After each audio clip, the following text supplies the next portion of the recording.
Brigadier NV Nair നമ്മോടൊപ്പം ചെയ്യുന്നുണ്ട്. Sir, കേൾക്കാമെങ്കിൽ നിലവിലെ സ്ഥിതിഗതികൾ പശ്ചിമേഷ്യയിൽ അത് ഗുരുതരമായി തന്നെ തുടരുകയാണ്. ഏറ്റവും ചില പ്രധാനപ്പെട്ട ചോദ്യങ്ങളുണ്ട്. ഒരു ഭാഗത്ത് കഴിഞ്ഞ കുറേ നാളുകളായി ജനീവയിൽ നടക്കുന്ന ചർച്ചകൾ നമ്മൾ കണ്ടതാണ്, കേട്ടതാണ്. അതിൽ ഈ പറയുന്നത് പോലെ ആണവ ചർച്ചകൾ നടക്കുന്നു. അവർ തമ്മിലുള്ള ഒരു നെഗോഷിയേഷൻ ചർച്ചകൾ, ഡീലുകളൊക്കെ നടക്കുകയായിരുന്നു. ആ സമയത്ത് തന്നെ അമേരിക്കയിൽ നിന്നുള്ള പടക്കപ്പൽ നീക്കം നമ്മൾ കാണുന്നു. അമേരിക്കയിലെ പ്രസിഡന്റ് ട്രംപിന്റെ ഭീഷണി നമ്മൾ കണ്ടതാണ്. അപ്പോൾ ഒരേ സമയത്ത് സമാധാനത്തിനും ഒരേ സമയത്ത് ആക്രമണത്തിനും അമേരിക്ക പദ്ധതിയിട്ടിരുന്നു. മാസങ്ങളായി അവർക്ക് മറ്റു ചില ലക്ഷ്യങ്ങളുണ്ടായിരുന്നു എന്നൊക്കെയുള്ള കാര്യങ്ങളിൽ ഒരു വ്യക്തത ഇപ്പോൾ കൈവരുന്നുണ്ട്. ഖമനയെ കൊലപ്പെടുത്തിയിരിക്കുന്നു. ഒരുപക്ഷെ ആത്യന്തികമായി അവിടെ ഇറാനിൽ ഒരു ഭരണമാറ്റം ഉണ്ടാക്കുക എന്നതായിരുന്നു അമേരിക്കയുടെ ലക്ഷ്യം. അതിനായി ഈ വഴി ഉപയോഗിച്ചു എന്ന് അതിനെ വിലയിരുത്താമോ? ശരിയാണ്, അതൊരു കറക്റ്റ് വ്യൂ പോയിന്റ് ആണ്. ഇപ്പോ US നടത്തുന്ന ഓപ്പറേഷൻ എപ്പിക് ഫ്യൂറിയും ഇസ്രായേലിന്റെ ഓപ്പറേഷൻ ലയൺ റോറും രണ്ടും അവർ രണ്ടുപേരും കൂടി ചേർന്ന് ഇറാനെ ഒരു പഠിപ്പിക്കാൻ ചെയ്തതാണ്. അത് ഒരു അറ്റകൈ പോലുള്ള ഒരു പ്രയോഗമാണ്. അവരെ നിർബന്ധിച്ച പല കാര്യങ്ങളുമുണ്ട്. അപ്പൊ അതിലെ ഏറ്റവും പ്രധാനമായ ഒരു കാര്യം, ഈ വെസ്റ്റ് ഏഷ്യയിലെ അമേരിക്കയുടെ പ്രോക്സി ഇസ്രായേലാണ്. ഇസ്രായേല് നമ്മൾക്കെല്ലാം അറിയുന്നത് പോലെ 1 കോടിയോളം ജനങ്ങൾ മാത്രമേ ഉള്ളൂ. ലോകത്തിലെ എല്ലാ രാഷ്ട്രങ്ങളിൽ നിന്നും ഉണ്ടായിരുന്ന ജ്യൂസ് 1948 അവർക്കൊരു സ്ഥലം കിട്ടിയപ്പോൾ അവിടെ വന്നുണ്ടാക്കിയ ഒരു രാഷ്ട്രമാണ്. അവര് 2ാം ലോക മഹായുദ്ധത്തിൽ അനുഭവിച്ച ദുരിതങ്ങളെല്ലാം നമ്മൾക്കെല്ലാം അറിയുന്നതാണ്. അപ്പോ അവരൊരു ചെറിയ രാജ്യം, കൊച്ചു രാജ്യം തുടങ്ങിയ ആ ദിവസം ഡേറ്റ് ഓഫ് ബർത്ത് ടൈം മുതൽ അവരുടെ നെയ്ബേഴ്സ്, അയൽക്കാർ ആയ രാജ്യങ്ങൾ അവർക്ക് അവരുടേതായ കാര്യങ്ങളുടെ പാലസ്തീനിന്റെ സ്ഥലമാണ്, അത് അവർക്ക് അവകാശപ്പെട്ടതാണെന്ന രീതിയിൽ അടുത്തുണ്ടായിരുന്ന എല്ലാവരും കൂടി അവരെ ആക്രമിച്ചതാണ്. 48, 67, 73 എല്ലാ കാലഘട്ടങ്ങളിലും പല യുദ്ധങ്ങളും ഉണ്ടായിട്ടുണ്ട്. ഗോലാൻ മുഴുവനും അവർ ചെറിയൊരു ട്രിപ്പായിരുന്ന രാജ്യം ഗോലാൻ മുതലുള്ള സ്ഥലങ്ങളെല്ലാം പിടിച്ചെടുത്ത് അവർ വലുതാക്കി. പിന്നെ 67 ചില രാജ്യങ്ങളുമായിട്ടൊക്കെ പാക്ട് ഉണ്ടാക്കി അതെല്ലാം മിക്കവാറും എല്ലാം തിരിച്ചു കൊടുത്തു.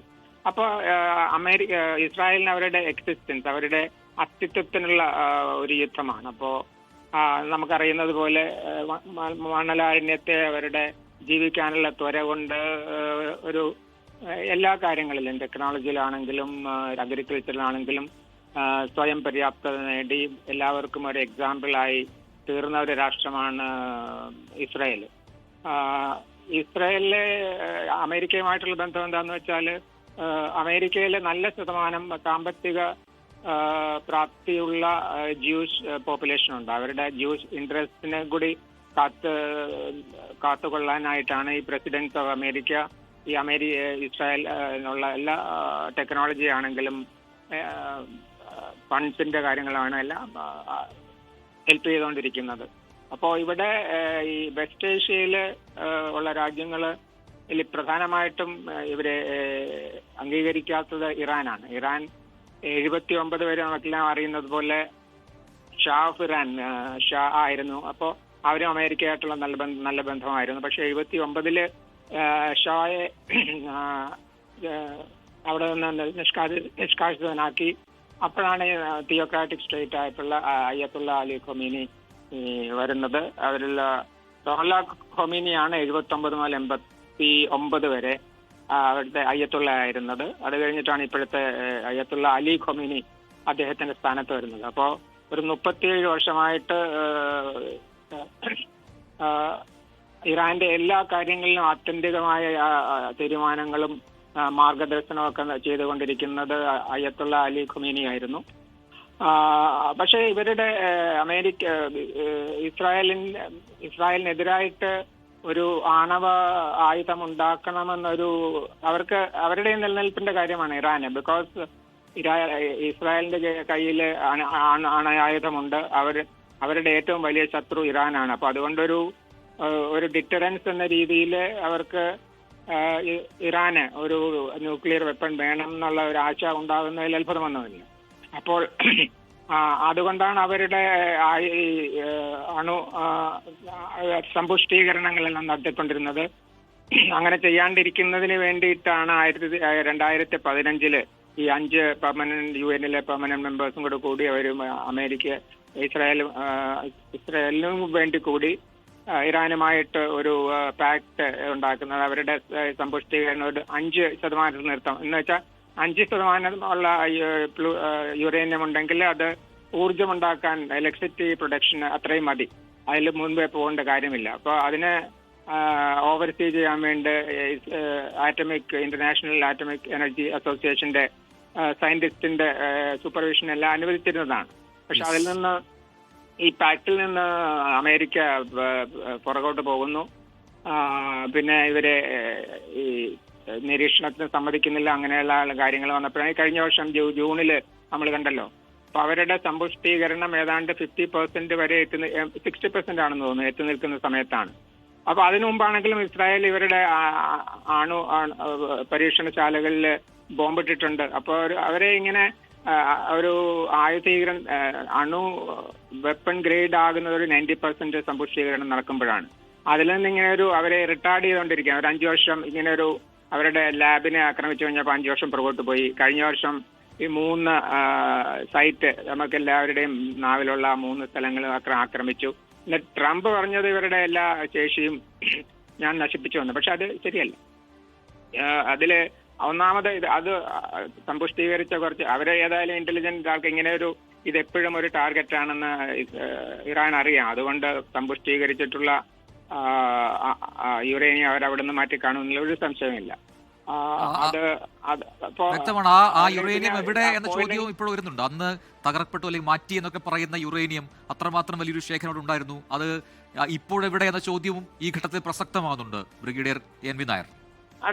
അതെ, ഇപ്പോഴേ അതേതായാലും അവര് സേഫായിട്ട് വെച്ചിരിക്കണമല്ലോ. ഇതെല്ലാം ഈ ഓരോ കാര്യങ്ങൾ നടക്കുമ്പോഴും നമ്മുടെ മിലിറ്ററി പാർലൻസ് പറഞ്ഞാൽ ഒരു വാർ ഗെയിം നടത്തിക്കൊണ്ടിരിക്കുക. എന്ന് വെച്ചാൽ നമ്മുടെ ശത്രു നമ്മളെ എങ്ങനെയാണ് ആക്രമിക്കാൻ വരുന്നത്, ഏതെല്ലാം തരത്തിലും ഉണ്ടാകും. അപ്പോൾ നമ്മുടെ കണ്ടിജൻസി അനുസരിച്ച് നമ്മളുടെ ആക്ഷൻ എന്താണ് എന്ന് ഇറാനും ചെയ്യുന്നുണ്ടാകും. ഇപ്പൊ ഈ അറ്റാക്കിന് മുമ്പ് അമേരിക്കയും ഇസ്രായേലും ഈ എല്ലാ വാർ ഗെയിമും നടത്തി കഴിഞ്ഞിട്ടാണ് ഒരു പ്രത്യേക ദിവസം രാവിലെ എഴുന്നേറ്റിട്ട് എടുക്കുന്ന ഡിസിഷൻ അല്ല ഒരു വാർ എന്ന് പറഞ്ഞാൽ.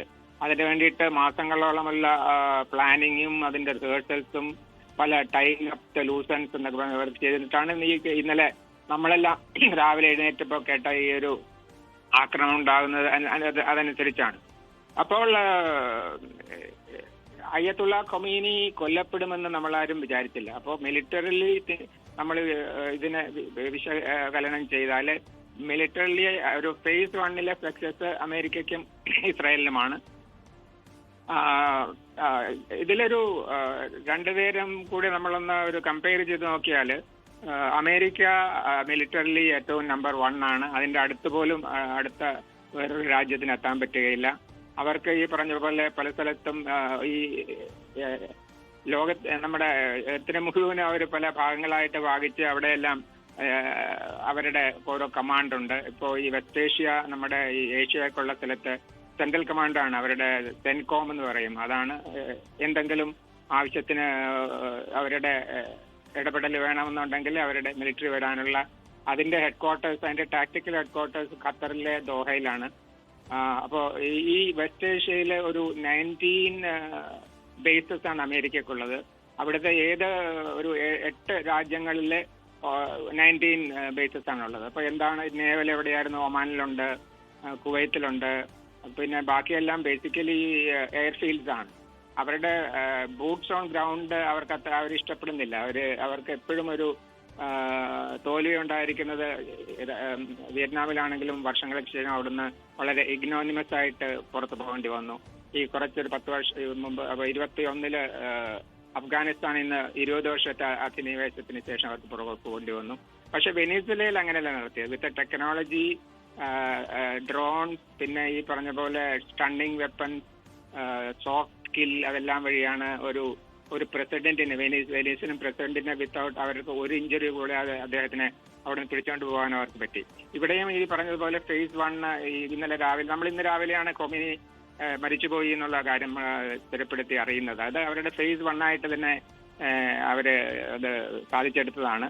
പക്ഷേ ഖൊമേനി ഇത്ര ഒരു വലിയ ടാർഗറ്റ് ആണെന്നിരിക്കെ ഈ IRGC അദ്ദേഹത്തിന്റെ സുരക്ഷ എന്തുകൊണ്ട് ചെയ്യാൻ പറ്റിയില്ല എന്ന് എനിക്ക് മനസ്സിലാക്കാൻ പറ്റും. മാത്രമല്ല ഈ ദൃശ്യങ്ങൾ കാണുന്നത് ഒരു എയർ സ്ട്രൈക്ക് ആണോ എന്ന് നമുക്ക് അറിയില്ല. കാരണം ഒരു ഗ്രൗണ്ട് എക്സ്പ്ലോഷൻ ആദ്യം നടക്കുന്നത് നമുക്ക് ആ ദൃശ്യങ്ങളിൽ കാണാം. ഒരു ഗ്രൗണ്ട് എക്സ്പ്ലോഷൻ ഒക്കെ നടന്നിട്ടുണ്ട്. അപ്പോൾ താങ്കൾ പറഞ്ഞ ആ കാര്യം വളരെ പ്രസക്തമാണ്. ഇത്രയും ഒരു പ്രധാനപ്പെട്ട നേതാവ്, അതായത് ഇറാന്റെ തന്നെ ഒരു പന്നമോനെന്ന നേതാവ് എന്ന രീതിയിൽ അവർ കാണുന്ന, ദൈവതുല്യനായൊക്കെ കാണുന്ന ഒരാൾക്ക് ഇത്രമാത്രം സുരക്ഷയെ ഒരുക്കിയുള്ളോ എന്ന ചോദ്യം അത് ബലപ്പെടുന്ന മണിക്കൂറുകൾ കൂടിയാണ്. നമുക്ക് ആ ദൃശ്യങ്ങളിലേക്ക് ഒന്നുകൂടി വളരെ സൂക്ഷ്മമായി പോയി കഴിഞ്ഞാൽ ഫസ്റ്റ് സ്ഫോടനം ഉണ്ടാകുന്നത് അത് ഗ്രൗണ്ട് എക്സ്പ്ലോഷൻ ആണ് എന്ന രീതിയൊക്കെ തോന്നുന്നുണ്ട്. നമുക്കത് കൃത്യമായി അറിയില്ല. അതിലൊക്കെ കൃത്യമായ വിശദീകരണം വരും മണിക്കൂറുകളിൽ ലഭിക്കുകയും ചെയ്യും. ഒരേ സമയത്ത് എയർ ആൻഡ് ഗ്രൗണ്ട് എക്സ്പ്ലോഷൻസ് നടന്നിട്ടുണ്ട് എന്നാണ്, സ്ട്രൈക്ക് നടന്നിട്ടുണ്ടെന്നാണ് ഊഹിക്കേണ്ടത്. പക്ഷേ എങ്കിൽ കൂടി തന്നെയും അതൊന്നും നേരത്തെ മനസ്സിലാക്കാൻ എന്തുകൊണ്ട് ഇറാന്റെ സെക്യൂരിറ്റിക്ക് കഴിഞ്ഞില്ല, അവിടെ എന്താണ് സംഭവിച്ചതെന്നൊക്കെയുള്ള വിശദീകരണമൊക്കെ വരും മണിക്കൂറിൽ ലഭ്യമാകും. കാരണം ഏറ്റവും പരമമായി പ്രൊട്ടക്ട് ചെയ്യപ്പെടേണ്ട ആളാണ് ആയത്തുള്ള അലി ഖമനൈ എന്നിരിക്കെ ഈ രീതിയിൽ ഒരു തുറന്ന സ്ഥലത്ത് വളരെ ഓപ്പണായിട്ട് തന്നെ ഒരു സെക്കൻഡുകൾക്കകം ഇത്രയും വലിയ സ്ഫോടനമുണ്ടാക്കി മൊത്തം കുടുംബാംഗങ്ങളെ കൊലപ്പെടുത്തുന്ന രീതിയിലേക്ക് കാര്യങ്ങൾ പോയിട്ടുണ്ടെങ്കിൽ അവിടെ ഒരു എന്താണ് സംഭവിച്ചതെന്നൊക്കെയുള്ള വിശദീകരണം ആ രാജ്യം നൽകേണ്ടതായിട്ടും വരുന്നത്. ഈ മണിക്കൂറിൽ വരുന്ന വളരെ പ്രധാനപ്പെട്ട ഒരു പ്രസ്താവന അത് മസൂദ് പെസഷ്കിയാന്റെ ഭാഗത്തു നിന്നാണ്. പറയുന്നു അമേരിക്കയുടെ ഈ ആക്രമണം അത് മുസ്ലിങ്ങൾക്ക് നേരെയുള്ള ആക്രമണമാണ് എന്ന രീതിയിലുള്ള ഒരു പ്രതികരണം വരുന്നു. പ്രധാനമായും ഷിയ മുസ്ലിങ്ങളെ ടാർഗറ്റ് ചെയ്തുകൊണ്ടുള്ളൊരു ഒരു അറ്റാക്കാണ് ഉണ്ടായിരിക്കുന്നത്. അങ്ങനെയെങ്കിൽ അത് മുസ്ലിങ്ങൾക്ക് നേരെയുള്ള ആക്രമണമായി ആ ഒരു പ്രഖ്യാപനമായി അതിനെ ഒരു ഓപ്പൺ വാറായി അതിനെ കാണേണ്ടി വരും എന്ന പ്രതികരണം നടത്തിയിരിക്കുന്നു ഇറാൻ പ്രസിഡന്റ് മസൂദ് പെസഷ്കിയാൻ ഈ ഘട്ടത്തിൽ.